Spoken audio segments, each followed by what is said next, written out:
Hello and welcome. This is Katie. Thanks so much for stopping by. I am back with another project for Maker Forte, and today we're doing some ink blending directly on our stamp. And what I love about this is that you can take some really super vibrant colors and soften them up just by using sponge daubers to add your ink to your stamps. So we're going to do the Eclipse technique as well. So the products we've got is the Hug stamp set from Alex Siberia and Maker Forte. We've got the Distress Plaid stamp as well from Maker Forte, and then we've got Blue Raspberry, Flamingo, and Yellowstone color Hive ink. And then we also got our Eclipse black, and then I've got some sponge daubers, of course, and then some heavyweight white cardstock that measures 4 by 5 1/4. And I've got an oval die from my set. So we're going to start with our Yellowstone and Blue Raspberry. Now these two are not like really super vibrant punchy colors like Flamingo is, right? So you're going to get a softer color payoff anyway. And of course, always remember, if you want stronger color, just ink up more, do a couple more stampings. I only stamped up twice to get the color saturation that you saw in the photos, but that's because I didn't want it to be super bright and vibrant, right? I wanted it just to kind of be a gentle, soft color. And what's great is that Yellowstone and Blue Raspberry make the most beautiful green as it transitions between each other and they blend together. So this is the first stamping, and you can see it's pretty light. And of course, your color saturation depends on how much ink you actually put on your stamp.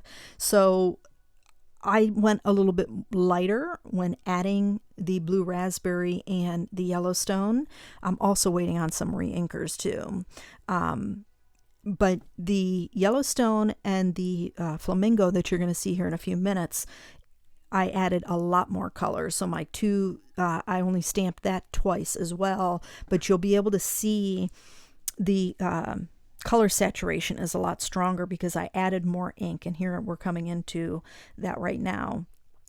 And the blend that you get with Yellowstone and Flamingo is the prettiest orange. It's like a sunset. So what I like too is this gives you a way to blend colors together. Think of your color wheel, yellow,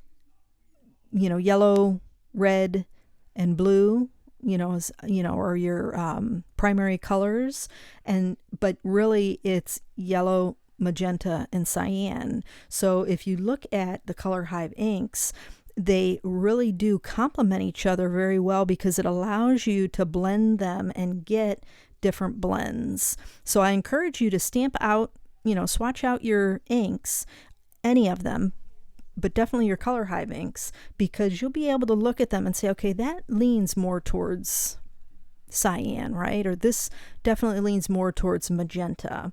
And you'll be able to determine which colors you can blend to be able to get different greens and different, oranges and things like that. So,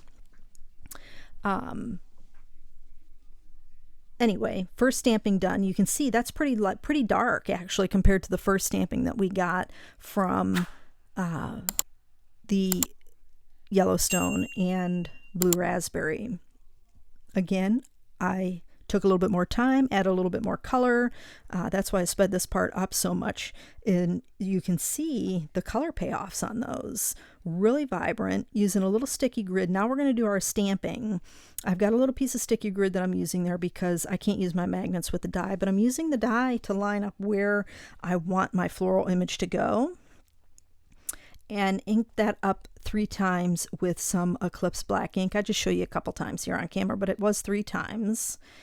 And then I went ahead and die cut everything. And I did cut 2 panels for each center of heavyweight white cardstock to layer those up. And then I've got some double-sided adhesive to go around the perimeter of my panel. And I am going to pop these ovals up on some foam dots, foam squares, because I wanted a little bit more dimension without necessarily having to cut a bunch of cardstock.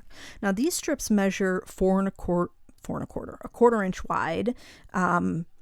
They came from trimming down my panel, bringing it to that from 5 1/2 to 5 1/4, and that gave a perfect sentiment strip for the sentiments that are in that Hug stamp set. So 1/4 inch strips are great for those little mini sentiments.